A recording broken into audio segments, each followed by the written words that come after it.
ಯೋಗವನ್ನ ಮಾಡಿ ಉಚಿತವಾಗಿ ಆರೋಗ್ಯ ಸಂಪತ್ತನ್ನು ಪಡೆಯಬಹುದು. ಕೆಆರ್ ಕುಲಕರ್ಣಿ, ಪತಂಜಲಿ ಯೋಗ ಶಿಕ್ಷಣ ಸಮಿತಿ, ತುಂಗಭದ್ರಾ ವಲಯ, ಕೊಪ್ಪಳ ಜಿಲ್ಲೆಯ ಕೂಕನೂರ ಶಾಖೆ ಹಾಗೂ ವಿದ್ಯಾಶ್ರೀ ಶಿಕ್ಷಣ ಸಂಸ್ಥೆ ಕೂಕನೂರ ಇವರ ಸಹಯೋಗದಲ್ಲಿ 11ನೇ ಅಂತಾರಾಷ್ಟ್ರೀಯ ಯೋಗ ದಿನಾಚರಣೆ ಶನಿವಾರದಂದು ನೆರವೇರಿಸಲಾಯಿತು. ಕಾರ್ಯಕ್ರಮ ಉದ್ಘಾಟನೆಯನ್ನು ಕೆಆರ್ ಕುಲಕರ್ಣಿ, ನಿವೃತ್ತ ಪ್ರಾಚಾರ್ಯರು, ವಿದ್ಯಾನಂದ ಗುರುಕುಲ ಯೋಗ ದಿನಾಚರಣೆ ಜ್ಯೋತಿ ಬೆಳಗಿಸುವುದರ ಮೂಲಕ ಚಾಲನೆ ನೀಡಿ ಮಾತನಾಡಿ, 2015 ಜೂನ್ 21ರಂದು ಮೊದಲ ಬಾರಿಗೆ ಜಾರಿಗೆ ಬಂದಿರುವ ಅಂತಾರಾಷ್ಟ್ರೀಯ ಯೋಗ ದಿನಾಚರಣೆಯನ್ನು ವಿಶ್ವಾದ್ಯಂತ ಪ್ರತಿ ವರ್ಷ ಜೂನ್ 21ರಂದು ಆಚರಿಸಲಾಗುತ್ತದೆ. ಯೋಗವು ಬಹಳ ಹಳೆಯ ಅಭ್ಯಾಸವಾಗಿದ್ದು ಪ್ರಾಚೀನ ಪುರಾಣ ಕಾಲದಿಂದಲೂ ದೇಶದಲ್ಲಿ ಅನುಸರಿಸುತ್ತಾ ಬರಲಾಗಿದೆ.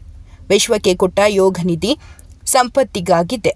ಯೋಗವನ್ನು ಮಾಡಲು ಯಾವುದೇ ಭೌತಿಕ ಸಂಪತ್ತು ಬೇಕಾಗಿಲ್ಲ. ಹಣ ಇದ್ದವರಷ್ಟೇ ಇದನ್ನು ಮಾಡಲು ಸಾಧ್ಯ. ಬಡವರು ಯೋಗ ಮಾಡಲು ಸಾಧ್ಯವಿಲ್ಲ ಅನ್ನುವುದಕ್ಕೆ ಏನು ಸಾಧ್ಯವಿಲ್ಲ. ಎಲ್ಲರೂ ಯೋಗವನ್ನ ಮಾಡಿ ಉಚಿತವಾಗಿ ಆರೋಗ್ಯ ಸಂಪತ್ತನ್ನು ಪಡೆಯಬಹುದು.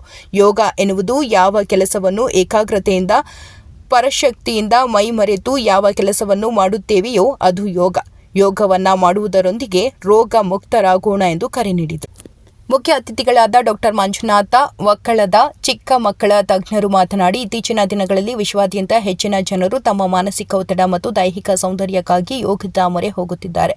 ಯೋಗವು ಮನಸ್ಸು ಮತ್ತು ದೇಹವನ್ನು ಸಂಪರ್ಕಿಸುವ ಪ್ರಾಚೀನ ಕಲೆಯಾಗಿದೆ. ಭಾರತವು ಜಗತ್ತಿಗೆ ನೀಡಿದ ಒಂದು ದೊಡ್ಡ ಕೊಡುಗೆಯಾಗಿದೆ. ಮನುಷ್ಯನಿಗೆ ಬಾಹ್ಯ ಸೌಂದರ್ಯ ಎಷ್ಟು ಮುಖ್ಯವೋ ಆಂತರಿಕ ಸೌಂದರ್ಯವೂ ಅಷ್ಟೇ ಮುಖ್ಯವಾಗಿರುತ್ತದೆ. ಇವೆರಡನ್ನು ಚೆನ್ನಾಗಿ ಇಟ್ಟುಕೊಳ್ಳಲು ಯೋಗವು ಬಹಳ ಪ್ರಮುಖ ಪಾತ್ರವನ್ನು ವಹಿಸುತ್ತದೆ. ಪ್ರತಿನಿತ್ಯವೂ ಯೋಗ ಮಾಡುವುದರಿಂದ ಉತ್ತಮವಾದ ಆರೋಗ್ಯಕರ ಜೀವನವನ್ನು ನಡೆಸಬಹುದಾಗಿದೆ ಎಂದು ಮಾತನಾಡಿದರು. ಪ್ರಾಸ್ತಾವಿಕ ನುಡಿಗಳನ್ನು ಚಿದಾನಂದ ಪತ್ತರ, ಪತಂಜಲಿ ಯೋಗ ಶಿಕ್ಷಣ ಸಮಿತಿಯ ಜಿಲ್ಲಾ ಸಮಿತಿಯ ಸಂಚಾಲಕರು ಮಾತನಾಡಿ, ಈಗಾಗಲೇ ಪ್ರತಿಯೊಬ್ಬರ ಮಾನಸಿಕ ಮತ್ತು ಆಧ್ಯಾತ್ಮಿಕ ಅನಾರೋಗ್ಯಗಳಿಂದ ಬಳಲುವಂತಹ ಪರಿಸ್ಥಿತಿ ಒದಗಿ ಬರುತ್ತಿದ್ದು, ಯೋಗವನ್ನು ಮಾಡುವುದರೊಂದಿಗೆ ರೋಗ ಮುಕ್ತರಾಗಲು ಪ್ರತಿದಿನವೂ ಯೋಗ ಅಭ್ಯಾಸ ಮಾಡುವುದರೊಂದಿಗೆ ರೋಗ ಮುಕ್ತರಾಗಲು ಪ್ರಯತ್ನಿಸಬೇಕು.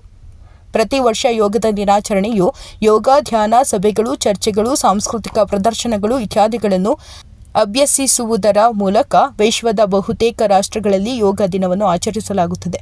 ಪ್ರತಿನಿತ್ಯವೂ ಯೋಗವನ್ನ ಮಾಡುವುದರೊಂದಿಗೆ ಆರೋಗ್ಯ ವೃದ್ಧಿ ಹೊಂದೋಣ ಎಂದು ಹೇಳಿದರು. ಕಾರ್ಯಕ್ರಮದ ಅಧ್ಯಕ್ಷತೆಯನ್ನು ವಿದ್ಯಾಶ್ರೀ ಶಿಕ್ಷಣ ಸಂಸ್ಥೆಯ ಅಧ್ಯಕ್ಷರಾದ ಜಶವಂತ ಜೈನ್ ಮಾತನಾಡಿ, ಯೋಗದಿಂದ ಮನಸ್ಸನ್ನು ಶಾಂತಗೊಳಿಸುತ್ತದೆ ಮತ್ತು ದೈನಂದಿನ ಜೀವನದಲ್ಲಿ ಅರಿವು ಮತ್ತು ಜವಾಬ್ದಾರಿಯ ಉನ್ನತ ಪ್ರಜ್ಞೆಯನ್ನು ಬೆಳೆಸುತ್ತದೆ. ಈ ಸಾವಧಾನತೆಯು ಆರೋಗ್ಯಕರ ಮತ್ತು ಹೆಚ್ಚು ಸುಸ್ಥಿರ ಜೀವನ ಶೈಲಿಯನ್ನು ಆಯ್ಕೆ ಮಾಡಲು ನಮ್ಮ ಅನುವು ಮಾಡಿಕೊಡುತ್ತದೆ. ಯೋಗ ಪ್ರತಿಯೊಬ್ಬರಿಗೂ ಅವಶ್ಯ. ಪ್ರತಿಯೊಬ್ಬರು ಯೋಗದೊಂದಿಗೆ ಆರೋಗ್ಯವನ್ನು ಕಾಪಾಡಿಕೊಳ್ಳಬೇಕು ಎಂದು ಹೇಳಿದರು.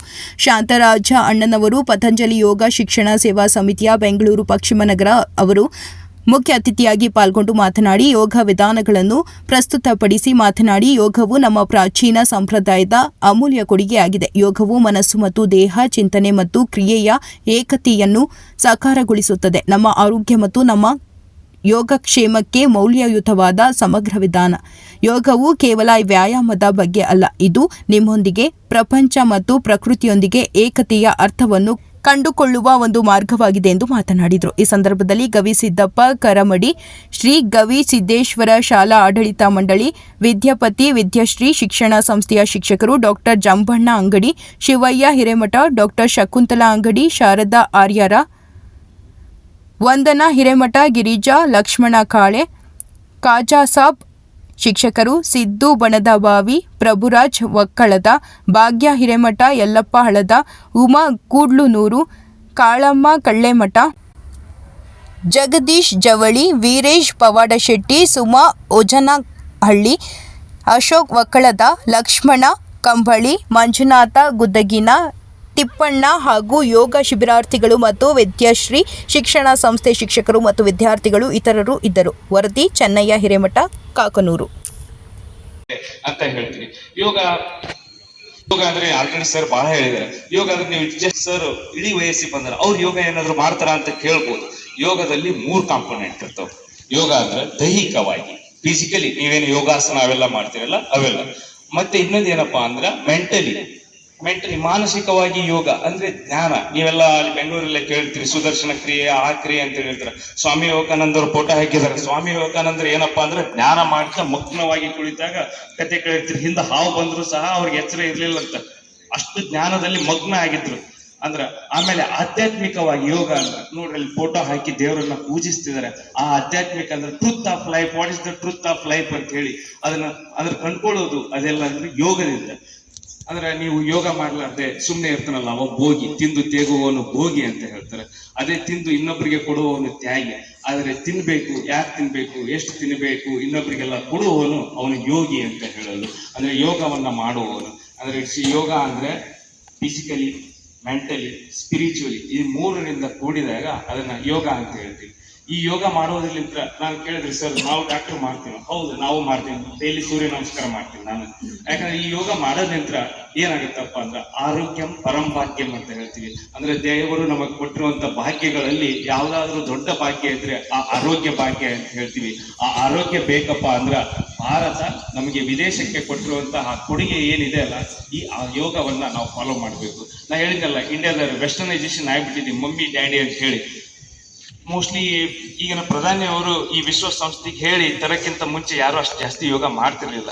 ಅದು ಯಾವಾಗ ವಿಶ್ವಸಂಸ್ಥೆ ವಿದೇಶಕ್ಕೆ ಹೇಳಿ ನಮಗೆ ಶಂಕದಿಂದ ಬಂದಾಗ ತೀರ್ಥ ಅಂದಾಗ, ಅದು ವಿದೇಶದಿಂದ ವಾಪಸ್ ಇಲ್ಲಿಗೆ ಬಂದಾಗ ನಾವು ಮಮ್ಮಿ ಡ್ಯಾಡಿ ಅಂತ ಹೇಳ್ಬಿಟ್ಟು oh yoga yoga, oh it's good for health ಅಂತ ಹೇಳಿ ತಗೊಂತಾ ಇದ್ದೀವಿ.